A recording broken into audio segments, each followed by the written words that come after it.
हरे कृष्ण। जय शिल प्रभुपाद की जय। गुरु महाराज की जय। उपस्थित समस्त वैष्णव भक्तबृंद की जय। তো আজকে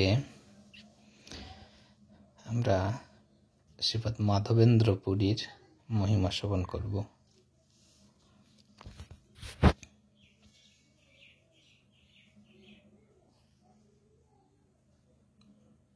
মাধবেন্দ্র পুরী পূর্ণপাঠ শ্রীহট্ট ধর্মনিষ্ঠ ব্রাহ্মণ পরিবারে জন্ম।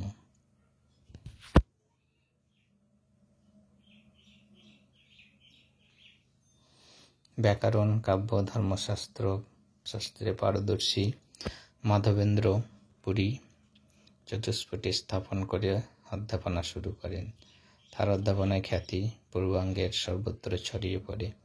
স্ত্রীর মৃত্যু হলে সংসারে পিতাস্প্রিয় হয়ে কিশোর পুত্রকে নিয়ে পশ্চিমবঙ্গে চলে আসেন এবং কুলিয়া ও কুমারহট্টের মধ্যবর্তী বিষ্ণু গ্রামে এসে নতুন চতুষ্পটি স্থাপন করেন। অল্পকালের মধ্যে কুমারহট্ট, কাঞ্চনপল্লী বর্তমানে কাঁচরাপাড়া যাকে বলা হয় থেকে শুরু করে কুলিন গ্রাম, শান্তিপুর, নবদ্বীপ অবধি তিনি সুপরিচিত হয়ে ওঠেন। অধ্যাপনার সঙ্গে সঙ্গে তার সাধন জীবনেরও উন্নতি হতে থাকে। ভাগবতকে তিনি আধ্যাত্ম সাধনার প্রধান অবলম্বন রূপে গ্রহণ করেছিলেন। দক্ষিণ দেশে ভাগবতের যে মাধুর্য বিকাশ ঘটে সেই নিগূঢ় সাধনার সঙ্গে পরিচিত হবার জন্য সংসার ছেড়ে বেরিয়ে পড়েন। পুরী সম্প্রদায়ের এক সন্ন্যাসীর কাছ থেকে সন্ন্যাস দীক্ষা গ্রহণ করেন এবং দাক্ষিণাত্যের বিভিন্ন তীর্থে ভ্রমণ করেন। ক্রমে নৈষ্ঠিক ও ভক্তি সাধনার স্থলে কৃষ্ণপ্রেমের রসমধুর সাধন পথ তিনি বেছে নেন। সন্ন্যাসী, আচার্য, গৃহস্থ সকলেই তার প্রবর্তিত এই প্রেম ধর্মের আশ্রয় গ্রহণ করতে থাকেন। তার গৌড়ীয় সন্ন্যাসী শিষ্যদের মধ্যে প্রধান ঈশ্বরপুরী, কেশব ভারতী, গোপালের সেবায় তিনি ব্রজমণ্ডলে 2 বছর কাটান। সেখান থেকে শান্তিপুরে হয়ে নীলাচলে যান। তো শ্রীকৃষ্ণদাস কবিরাজ গোস্বামী লিখেছেন, পৃথিবীতে রোপণ করি গেলা প্রেমাঙ্কুর, সেই প্রেমাঙ্কুরের বৃক্ষ চৈতন্য ঠাকুর। বলে চৈতন্য মহাপ্রভু কি জয়। জয় শ্রী মাধবেন্দ্র পুরী কৃষ্ণ প্রেমফুর, ভক্তিকল্প তরু তুহা প্রথম অঙ্কুর। স্বয়ং ভগবান শ্রী গৌর সুন্দর শ্রী মাধবেন্দ্র পুরী সম্বন্ধে এইরূপ বলেছেন, প্রভু কহে নিত্যানন্দ করহ বিচার, পুরী সমভাগ্যবান জগতে নাহি আর। দুগ্ধদান ছলে কৃষ্ণ যারে দেখা দিল, 3 বার স্বপ্নে আসি যারে আজ্ঞা কইল। যার প্রেমে বশ হইয়া প্রকট হইলা, সেবা অঙ্গীকার করি জগৎ তারিলা। যার লাগি গোপীনাথ ক্ষীর কইল চুরি, অতএব নাম হইল ক্ষীর চোরা হরি। হরি বল।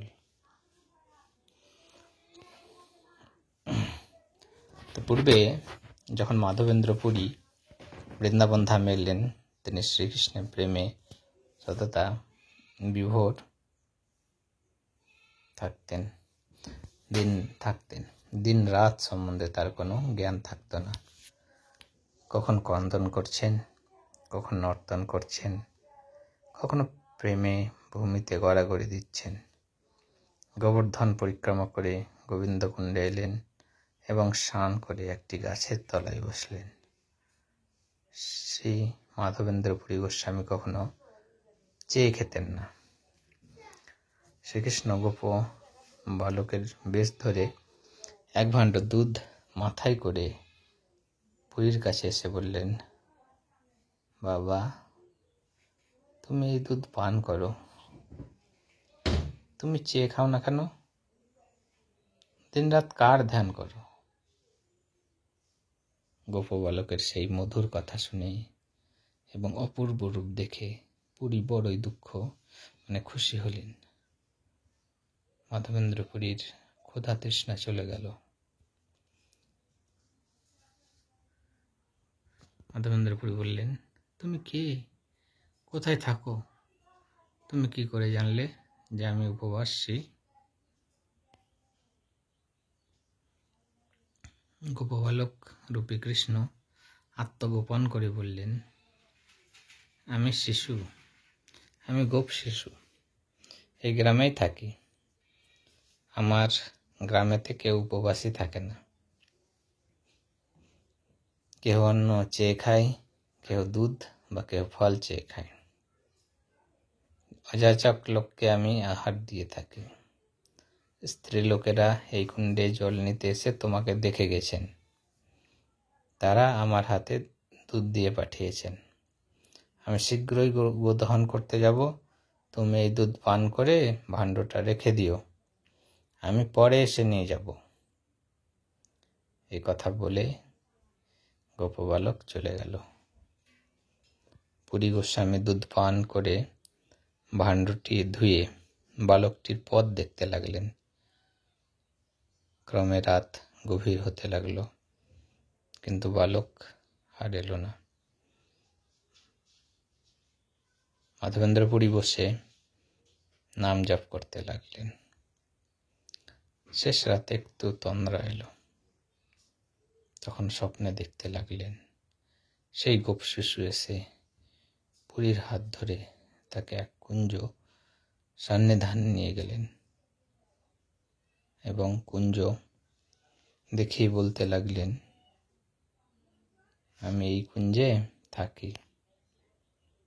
শত বর্ষা দিতে কষ্ট পাই, শীত বর্ষা দিতে কষ্ট পাই।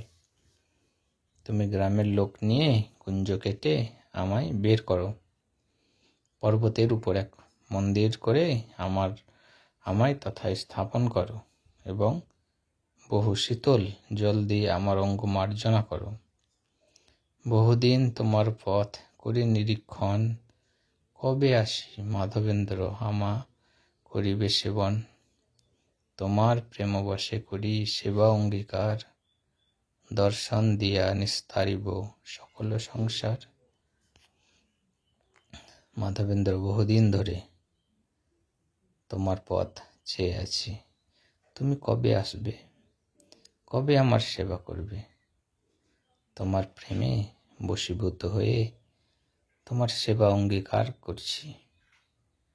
আমি দর্শন দিয়ে সকলকে উদ্ধার করব। মাধবেন্দ্র, আমার নাম গোপাল, আমি গোবর্ধনধারী, আমি রত্নের স্থাপিত বৃন্দাবনের ঈশ্বর।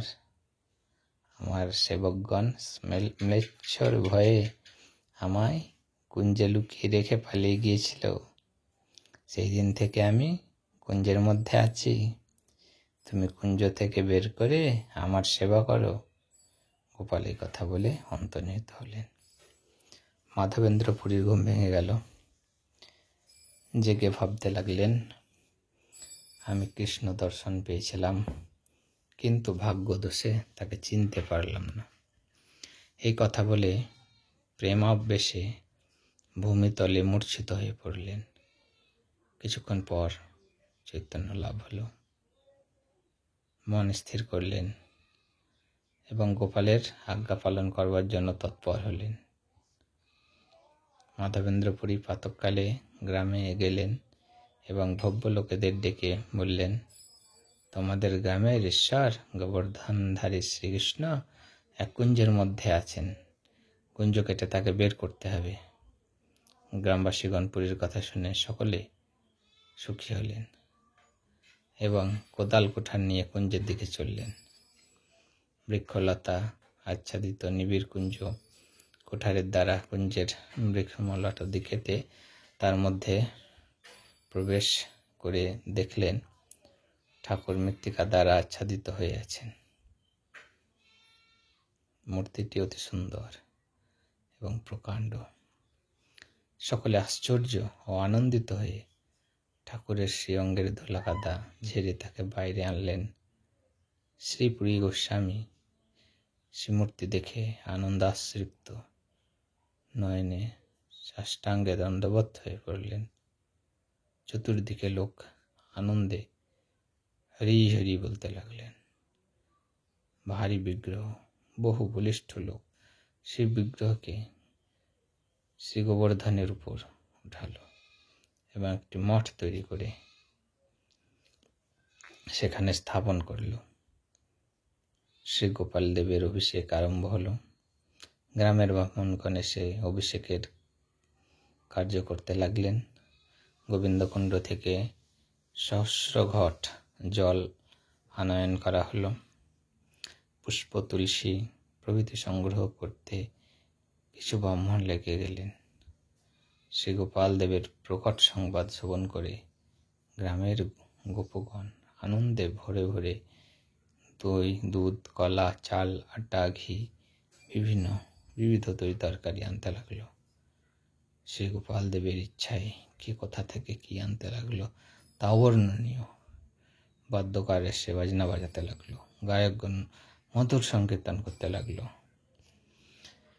মাধবেন্দ্রপুরী স্বয়ং শ্রী গোপাল দেবের মহাস্নান অভিষেক কার্য করতে লাগলেন। 10 জন ব্রাহ্মণ অন্ন, 5 জন তরকারি, 5 জন রুটি ও কিছু লোক বিবিধ মিষ্টান্ন প্রভৃতি তৈরি করতে লাগলেন।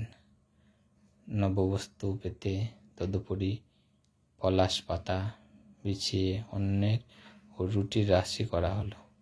পূর্বে শ্রীনন্দ মহারাজ যেমন অন্নকূট উৎসব মহোৎসব করেছিলেন, ঠিক সেই প্রকার অন্নকূট মহোৎসব যেন অনুষ্ঠিত হয়েছিল।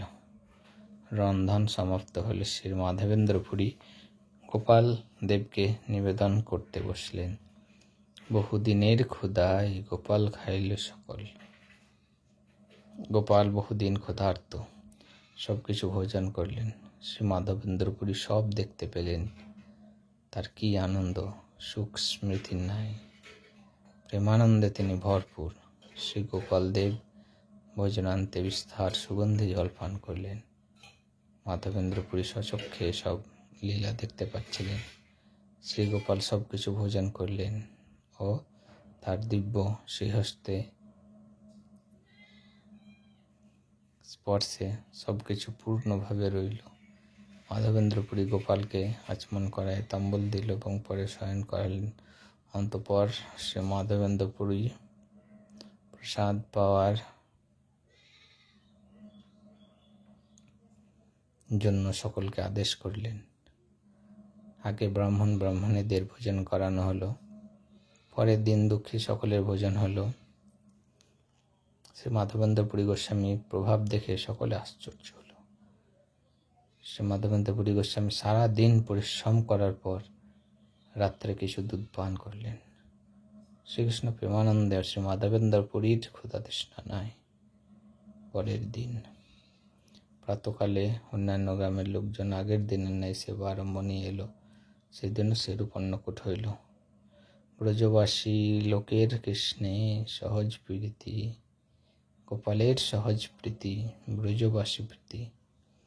ব্রজবাসীগণ শ্রীকৃষ্ণ ব্যতীত আর কিছু জানেন না। কৃষ্ণ ও ব্রজবাসী ভিন্ন, আর কিছু জানেন না। ব্রজজনের প্রতি শ্রীকৃষ্ণের স্বাভাবিক প্রীতি। অনন্তর দিনের পর দিন অন্নকূট হতে লাগল। গোপালকে বহু বস্ত্রালঙ্কার ভক্তগণ অর্পণ করতে লাগলেন। গোপালের 10,000 গাভী দান করলেন গোপালদেবকে। গোপালদেবের সেবা দেখে পুরীর মনে বড়ই আনন্দ হলো। গৌড় দেশ থেকে আগত 2 জন বৈরাগী বৈষ্ণব ব্রাহ্মণকে শিষ্য করে শ্রী মাধবেন্দ্রপুরী তার গোপালের সেবার ভার দিলেন।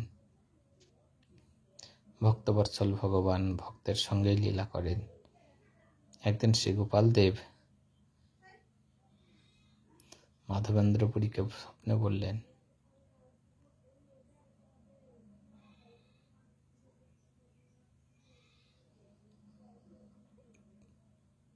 মাধবেন্দ্রপুরী, আমার অঙ্গতাপ যাচ্ছে না। যদি তুমি নীলাচল থেকে মলয়জ চন্দন ও কর্পূর এনে আমার অঙ্গে প্রলেপ দিতে পারো, তবে আমার অঙ্গতাপ নিবৃত্তি হবে। পুরী বললেন, ঠাকুর,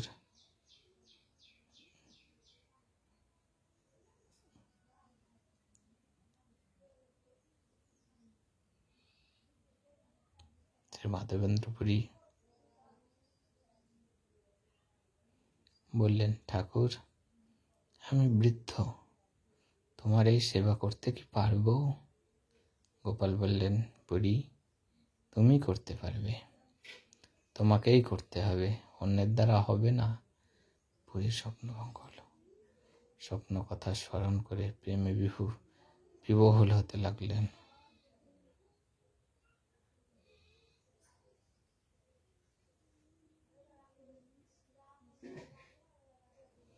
স্বপ্ন কথা স্মরণ করে প্রেমে বিহ্বল হতে লাগলেন। গোপাল আমাকে আদেশ করেছেন চন্দন কর্পূর আনতে। আহা, গোপালের কত করুণা! শ্রী মাধবেন্দ্রপুরী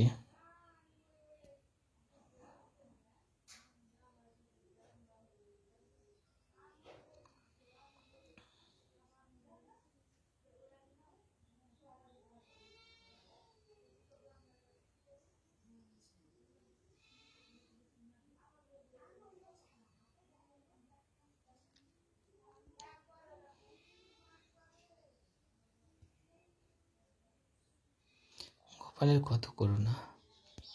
শ্রী মাধবেন্দ্রপুরী বৃদ্ধ, তবুও তাকেই মলয় চন্দন আনতে আদেশ করলেন। শ্রী মাধবেন্দ্রপুরী শ্রী গোপাল দেবের আজ্ঞা শিরে ধারণ করে মলয় চন্দন আনবার জন্য নীলাচলের দিকে চললেন। শ্রী মাধবেন্দ্রপুরী ক্রমে ক্রমে চলতে চলতে গৌড় দেশে এলেন। শান্তিপুরে অদ্বৈত আচার্যের গৃহে উঠলেন। শ্রী অদ্বৈত আচার্য তাকে দেখেই বুঝতে পারলেন ইনি শ্রীকৃষ্ণের প্রিয় মহাভাগবত শিরোমণি। আচার্য তৎক্ষণাৎ তার শ্রীচরণাদি ধৌত করে পাদমর্জন পূজাদি করলেন এবং সমাদরে তাকে ভোজনাদি করালেন। শ্রী মাধবেন্দ্রপুরী অদ্বৈত আচার্যের গৃহে কয়েকদিন কৃষ্ণ কথানন্দে অবস্থান করলেন, মানে কৃষ্ণ কথার জন্য অবস্থান করলেন। শ্রী অদ্বৈত আচার্য প্রভু মাধবেন্দ্রপুরীর পাদের থেকে মন্ত্র দীক্ষা গ্রহণ করলেন। শ্রী মাধবেন্দ্রপুরীকে একদিন শ্রী জগন্নাথ মিশ্র আমন্ত্রণ করে স্বীয় গৃহে আনয়ন করলেন, মানে নিজের গৃহে, এবং পদধৌত পূর্বক পদ পূজাদি করে বহুবিধ তরকারি ব্যঞ্জন অন্যতে খুব যত্ন সহিত ভোজন করান। সুচি জগন্নাথের প্রগাঢ় ভক্তি দর্শনের শ্রী পুরী গোস্বামী তাদের প্রচুর আশীর্বাদ করলেন। সেই আশীর্বাদের ফলেই যেন শ্রীমন মহাপ্রভু তাদের ঘরে আবির্ভূত হলেন। শ্রী মাধবেন্দ্রপুরী কিছুদিন নবদ্বীপে অবস্থান করার পর উড়িষ্যার অভিমুখে যাত্রা করলেন। ক্রমে এলেন রেমুনায়। সেখানে শ্রী গোপীনাথকে দেখে পুরীর প্রেমে কন্দন ও নিত্যবীতি করতে লাগলেন। শ্রী মাধবেন্দ্রপুরীর অলৌকিক কৃষ্ণ প্রেমাদি দেখে পূজারীগণ আশ্চর্য হল। অন্তঃপর শ্রী মাধবেন্দ্রপুরী পূজারীদের জিজ্ঞাসা করলেন, শ্রী গোপীনাথের ভোগে কি কি লাগে? পূজারীরা বললেন, সন্ধ্যায় 12টি অমৃত কেলি, মানে ক্ষীর ভোগ লাগে। অন্যান্য সময় ভোগের বিবরণও দিলেন। শ্রী মাধবেন্দ্রপুরী অমৃত কেলি নাম শুনে চিন্তা করতে লাগলেন, অমৃত কেলির কি স্বাদ! তা যদি বুঝতে পারি, আমার গোপালকেও ঠিক সেই রকম ভোগ দেবার চেষ্টা করতে পারি। কিছুক্ষণ পরে পুরী গোস্বামী আবার চিন্তা করলেন, আমার অপরাধ হয়ে গেছে, ঠাকুরকে ভোগ দিবার পূর্বে আমি স্বাদ নিতে চেয়েছি। পুরী গোস্বামী সেই সমস্ত কথা ভেবে সেখান থেকে কিছু দূরে এক শূন্য হাটে এসে বসে, মানে রাত্রের বেলায় বসে নাম কীর্তন স্মরণ করতে লাগলো।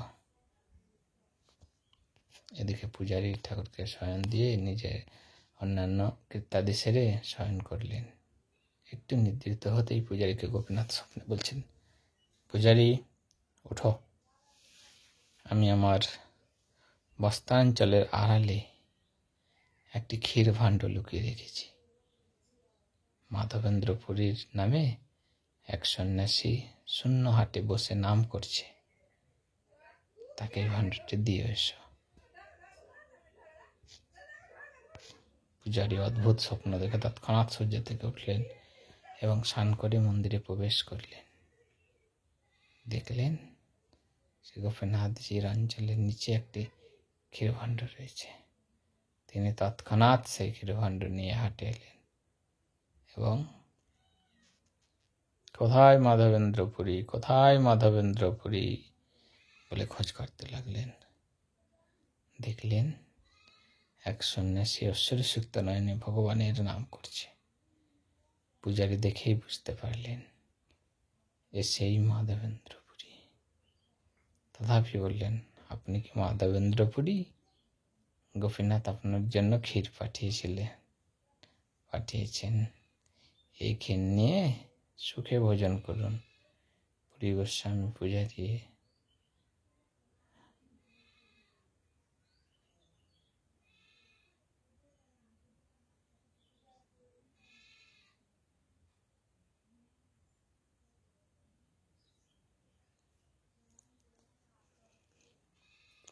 দেখেই বুঝতে পারলেন এ সেই মাধবেন্দ্রপুরী। তথাপি বললেন, আপনি কি মাধবেন্দ্রপুরী? গোপীনাথ আপনার জন্য ক্ষীর পাঠিয়েছে, এই ক্ষীর নিয়ে সুখে ভোজন করুন। পুরী গোস্বামী পূজারীর কথা শুনে আশ্চর্য হলেন। গোপীনাথ তার জন্য এত রাতে ক্ষীর পাঠিয়েছেন। গোপীনাথের কৃপা স্মরণে পুরী পাদের নয়ন এ দর করে প্রেম আশ্রু হতে লাগলো। অধমের প্রতি গোপীনাথের এত করুণা, এই কথা বলে বহু যত্ন সহকারে ক্ষীরভাণ্ডটি হাতে নিয়ে বারংবার স্পর্শ করাতে লাগলেন। তারপর পূজারী সমস্ত কথা বললেন। শুনে মাধবেন্দ্রপুরীর অঙ্গে প্রেম বিকার ও পুলকা আদি প্রকাশ পেতে লাগল। পূজারী ব্রাহ্মণটি সমস্ত দেখে মনে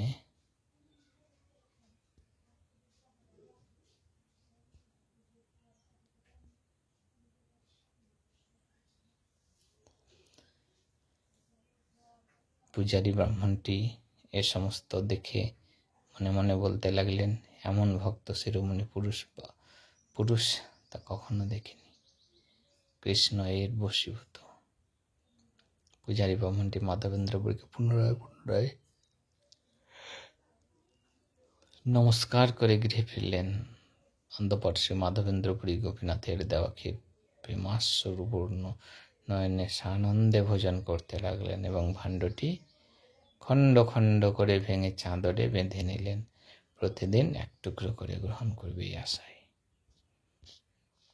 শ্রী মাধবেন্দ্রপুরীর প্রসাদ পাওয়ার পর চিন্তা করলেন, ঠাকুর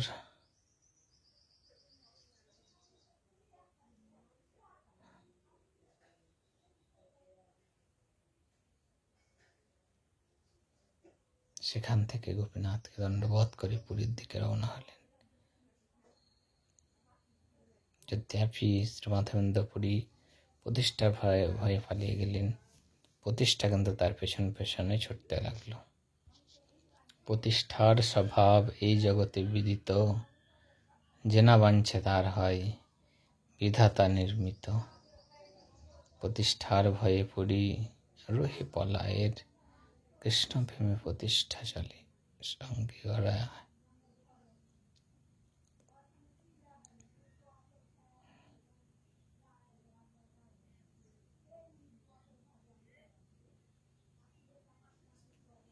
শ্রী মাধবেন্দ্রপুরী নীলাচলে এলেন এবং শ্রী জগন্নাথ দর্শন করলেন। পুরীর অঙ্গে তৎকালে কত শত প্রেম বিকার প্রকাশ পেতে লাগলো। তার মাহাত্ম্য চারিদিকে ছড়িয়ে পড়ল। শ্রী মাধবেন্দ্রপুরী গোপালের আজ্ঞা স্মরণ করে মলয় চন্দন ও কর্পূর সংগ্রহের জন্য বিশেষ যত্ন করতে লাগলেন।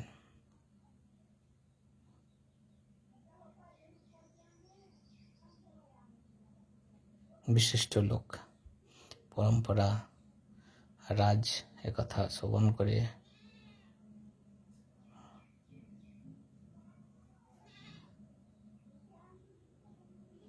ভক্তরা যথা শুনে বড়ই সুখী হলেন।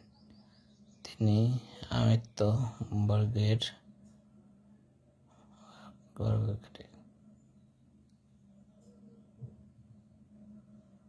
তিনি আমাত্যবর্গকে শীঘ্রই মলয় চন্দন ও কর্পূর সংগ্রহ করে পুরী গোস্বামীর হাতে দিতে বললেন। পুরী গোস্বামীর বাসনা পূর্ণ হল। চন্দন ও কর্পূর সংগ্রহ করা হলো। রাজা চিন্তা করলেন, এত চন্দন ও কর্পূর বৃদ্ধ গোস্বামী কি করে নিয়ে যাবেন? তিনি তার সঙ্গে একটি বলবান সেবক দিলেন এবং একটি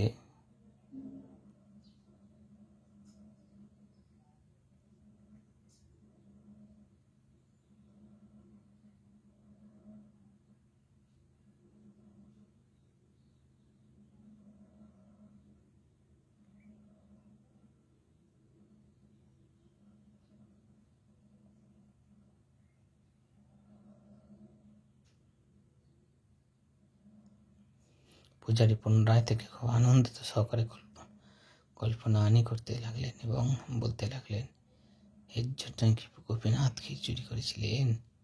তার পূজারী খুব যত্ন সহকারে শ্রী গোপীনাথের ক্ষীর প্রসাদ এনে দিলেন। পুরী রানী অতি ভক্তি সহকারে শ্রী মাধবেন্দ্র পুরী অতি ভক্তি সহকারে তা নিয়ে বারংবার বলতে লাগলেন।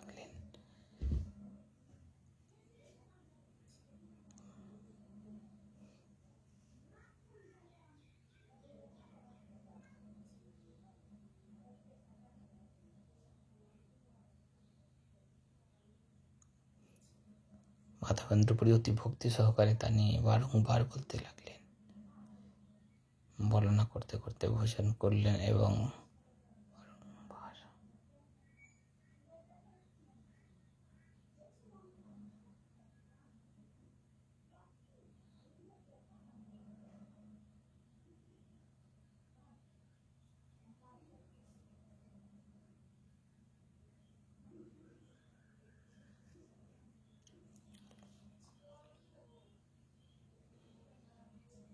ভোজন করলেন এবং রাত্রে দেবালয়ে শয়ন করলেন।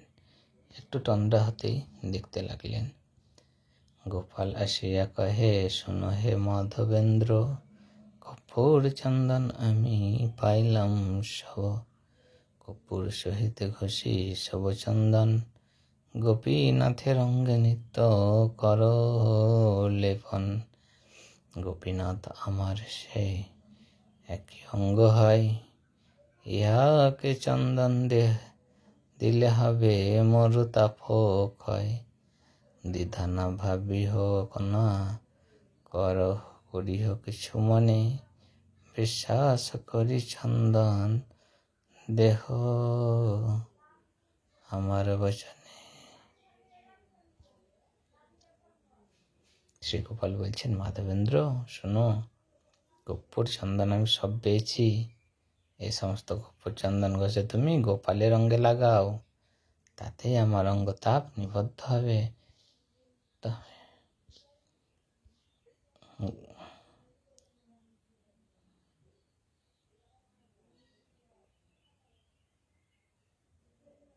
গোপীনাথ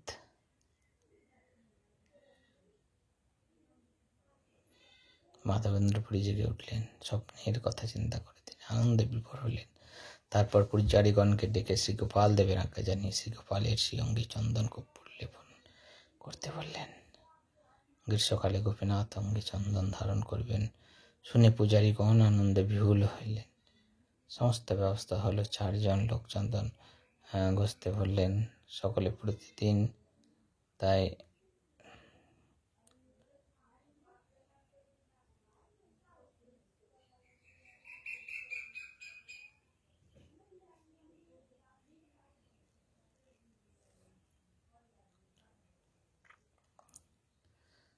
অনন্তর সেই মাধবেন্দ্রপুরী গোস্বামী গ্রীষ্মকাল অতীত করে তীর্থ ভ্রমণে বের হলেন।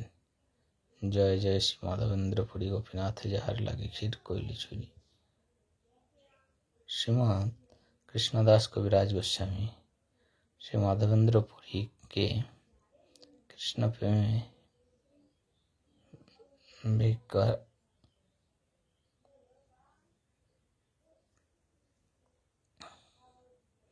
শ্রী গৌর সুন্দর যখন বাল্যলীলা আদি করছেন, তখন শ্রী মাধবেন্দ্র পুরী বার্ধক্য দশাপ্রাপ্ত হয়েছে। শ্রী চৈতন্য চরিতামৃতে বা শ্রী চৈতন্য ভাগবতে মহাপ্রভুর সহিত মাধবেন্দ্র পুরীর গোস্বামীর সাক্ষাৎ মিলের কোনো প্রসঙ্গ নাই। তবে শ্রী চৈতন্য ভাগবতের শ্রীমদ বৃন্দাবন দাস ঠাকুর নিত্যানন্দ প্রভুর তীর্থ ভ্রমণ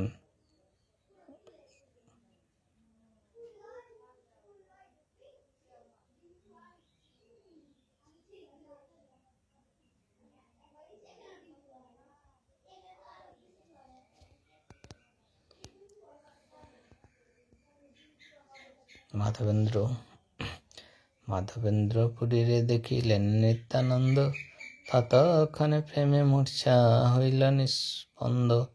নিত্যানন্দে দেখি মাত্র শ্রী মাধবেন্দ্র পুরী, পড়িল মূর্ছিত হইয়া আপন পাশারি। শ্রী বৃন্দাবন দাস ঠাকুর আরো বলেছেন যে শ্রী নিত্যানন্দ প্রভু শ্রী মাধবেন্দ্র পুরীকে গুরু বুদ্ধি করে সেবাদি করতেন। শ্রী মাধবেন্দ্র প্রতি নিত্যানন্দ মহাশয় গুরু বুদ্ধি হতে রেখে আর না করহ। শ্রী মাধবেন্দ্র প্রতি নিত্যানন্দ মহাশয় গুরু বুদ্ধি ব্যতিরিক্ত আর না করয়। নিত্যানন্দ প্রভু শ্রী মাধবেন্দ্র পুরীর সঙ্গে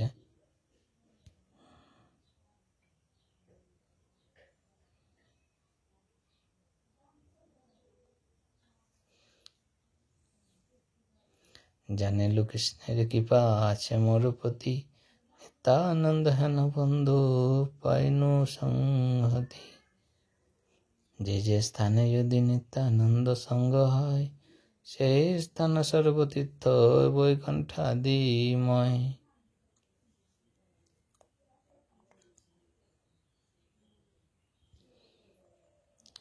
শ্রী নিত্যানন্দ প্রভু কিছুদিন মাধবেন্দ্র পুরীর সঙ্গে থাকার পর বৃন্দাবনে চলে আসেন। মাধবেন্দ্র পুরী ও দক্ষিণ দেশে তীর্থভ্রমণে চলে যান। মাধবেন্দ্র পুরীর সঙ্গে ঈশ্বরপুরী, শ্রীরঙ্গপুরী ও পরমানন্দপুরীর প্রভৃতি সন্ন্যাসীগণ প্রায় সব সময় থাকতেন। মাধবেন্দ্র পুরীর প্রকটকালে এই শ্লোকটি উচ্চারণ করেন: প্রতিদিন দয়ার্থ নাথ হে মধুরনাথ, মথুরানাথ কদাবলোক হৃদয় তদ লোক কাতরম দয়িত মামাতি কিম করোমহস। গৌরীগণ এই শ্লোকটিকে বিপ্লম্বের রসের সার স্বরূপ মনে করেন। ভগবান গৌর সুন্দর এই শ্লোক স্মরণ মাত্রই প্রেমাবিষ্ট হয়ে পড়তেন। ইনি বাহ্যত দশনামী শঙ্কর সম্প্রদায়ের সন্ন্যাসী ছিলেন, কিন্তু প্রকৃতপক্ষে ছিলেন শ্রীকৃষ্ণ প্রেমকল্প বৃক্ষের মূল। ভগবান ধরাতলে অবতীর্ণ হবার পূর্বে এই সমস্ত প্রেমিক পরিকরগণকে আবির্ভূত করিয়েছিলেন। শ্রীমান কৃষ্ণদাস কবিরাজও শ্রীমদ বৃন্দাবন দাস ঠাকুর শ্রী মাধবেন্দ্র পুরী জাগতিক কোনো জাতি বংশাদি কিছুমাত্র আলোচনা করেন নাই, তার জন্য সে সমস্ত বিষয় অজ্ঞাত। মাধবেন্দ্র পুরীর সুদীর্ঘকাল ধরাতলে অবস্থান করে প্রেম ভক্তি বিতরণ করেন। তিনি পরিব্রাজক রূপে ভারতের সর্বত্র পরিভ্রমণ করতেন। তিনি বহু লোককে কৃপা করেছেন। তার কৃপা পাত্রগণের পূর্ণ সংখ্যা পাওয়া না গেলেও মুখ্য মুখ্য কিছু সন্ন্যাসী ভক্তের পরিচয় পাওয়া যায়। অদ্বৈত আচার্য, শ্রী পুণ্ডরিক বিদ্যানিধি, শ্রী নিত্যানন্দ প্রভু, শ্রী ঈশ্বরপুরী, শ্রী পরমানন্দপুরী, শ্রীরঙ্গপুরী, শ্রী ব্রহ্মানন্দপুরী, শ্রী ব্রহ্মানন্দ ভারতী, শ্রী কেশব ভারতী, শ্রীকৃষ্ণানন্দ পুরী, শ্রী রামচন্দ্রপুরী, নৃসিংহতীর্থ, শ্রী রঘুপতি উপাধ্যায় ও শ্রী সুখানন্দপুর ইত্যাদি। মাধবেন্দ্র পুরীর চৈতন্য মহাপ্রভুর পূর্বে শ্রীপাদ মাধবেন্দ্র পুরীর অগ্রদূত হয়ে এসেছিলেন এবং নিজস্ব উপলব্ধি ও শাস্ত্রীয় প্রমাণের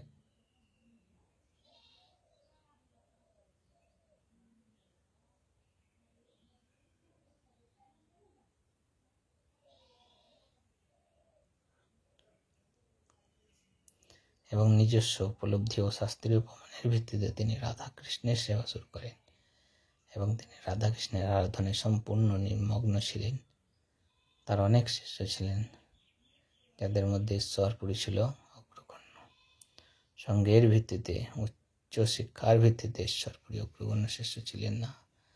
এমন অন্য অনেকে ছিলেন যারা নিজেদেরকে শিক্ষায় আরো উন্নত বলে ভাবত, নিজেদেরকে আরো অন্তরঙ্গ মনে করত, কিন্তু ঈশ্বরপুরী মাধবেন্দ্র পুরীর কৃপা লাভের জন্য খুব আকুল ছিলেন। মাধবেন্দ্র পুরী প্রতিদিন শৌচকার্যের জন্য একটি নির্দিষ্ট স্থানে যেতেন, আর তার শেষ হয়ে গেলে ঈশ্বরপুরী সেখানে যেতেন এবং তিনি ব্যক্তিগতভাবে নিজের হাতে তা পরিষ্কার করতেন। এবং অবশ্যই মাধবেন্দ্র পুরীর মল ঠিক গোপালের নিয়ে সুভাষিত ছিল। মাধবেন্দ্র পুরীর শুদ্ধতার কারণে সেগুলো পূর্ণরূপে শুদ্ধ ছিল, কিন্তু অন্য কেউ সেই সেবার প্রতি আগ্রহী ছিল না। তার প্রসাদ তৈরি করা বা অন্য সেবার মাধ্যমেই যথেষ্ট খুশি ছিল কিন্তু তারা কেবল কম বেশি সেই বিশেষ সেবাটি এড়িয়ে চলত। ঈশ্বরপুরী তার গুরুদেবের সাথে সবচেয়ে গোপনীয় দিন অবস্থাটিও লাভ করতে আগ্রহী ছিলেন বলে তিনি মাধবেন্দ্র পুরীর জন্য সবচেয়ে তুচ্ছ দিন সেবাটুকুও করারও সুযোগ খুঁজতেন। এবং মাধবেন্দ্র পুরীর প্রকট লীলার শেষ দিকে তিনি এমনই দিব্যভাবে নির্মগ্ন ছিলেন যে তিনি সেখানে শুয়ে পড়তেন, আর কোনো কিছুর জন্য তিনি আর উঠতেন না। ঈশ্বরপুরী তখন সেগুলোকে পরিষ্কার করতেন।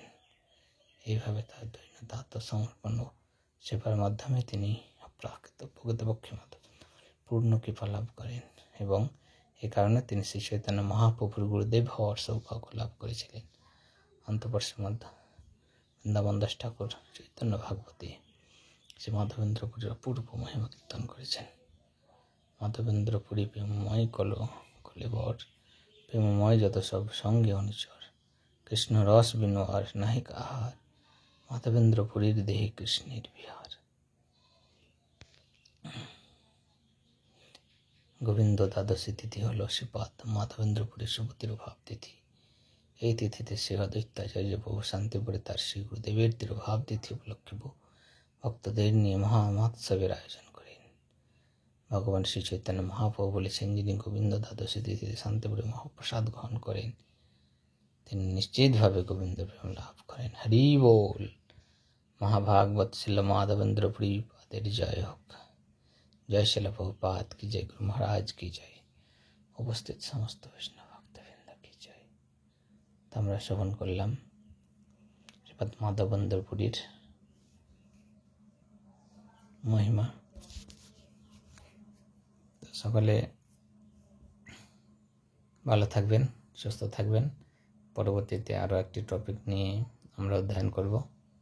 জয় শিল প্রভুপাদ কি জয়।